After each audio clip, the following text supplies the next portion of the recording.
انڈونیشیا کی شہر پاکالوگان میں دعوت اسلامی کی مرکزی مجلس شورا کے رکن حاجی محمد اسد اتاری مدنی اور نگران انڈونیشیا مشاورت کی دیگر اسلامی بھائیوں کے ہمراہ شیخ حبیب لطفی بن یحییٰ شافعی مدظ ذلہ العالی سمیت مختلف ممالک سے تشریف لائے ہوئے علماء کرام و مشائخ سے ملاقاتوں کے سلسلے ہوئے، جس دوران رکن شورا نگران مشاورت کی علماء کرام سے دعوت اسلامی کے تحت عالمی سطح پر ہونے والے دینی و فلاحی کاموں سے متعلق گفتگو کا سلسلہ بھی رہا۔ دوران ملاقات دعوت اسلامی کے اشاعتی ادارے مکتبۃ المدینہ سے شائع شدہ شیخ طریقت امیر اہل سنت دامت برکاتہم العالیہ کی کتاب سمیت دیگر عربی کتب تحفتاً پیش کی گئیں۔ صلی اللہ علی طہ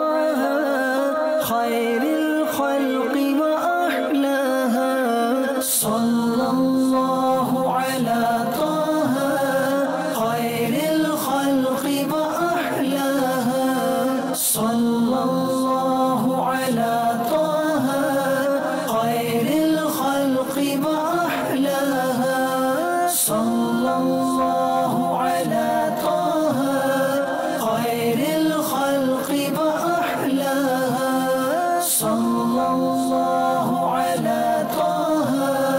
خیر الخلق و احلاها۔ اسی دوران علماء کرام نے یوم دعوت اسلامی کے حوالے سے اپنے تاثرات دیتے ہوئے دعاؤں سے بھی نوازا۔ الذكرى السنوية لتأسيس مركز الدعوة 42 على رأس هذا المركز سيدي الشيخ محمد إلياس العطار القادري الذي زرناه في باكستان، فرأينا عنده حفاوة الاستقبال ونظرنا في وجهه فرأينا سمت الصالحين رضي الله عنه وأمد بعمره. نبارك لإخواننا ومشايخنا وأهل الدعوة جميعا وأهل الاهتمام بالدين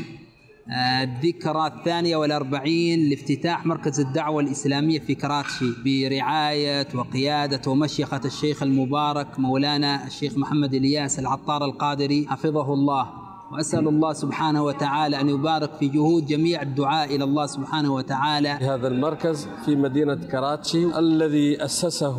المسمى محمد إلياس العطار القادري، نسأل الله سبحانه وتعالى له التوفيق والسداد. نشكر هذه الجهود القيمة في بث السلام والدعوة، أسأل الله له العمر بركة في عمره وبركة في حياته، اللهم بارك له.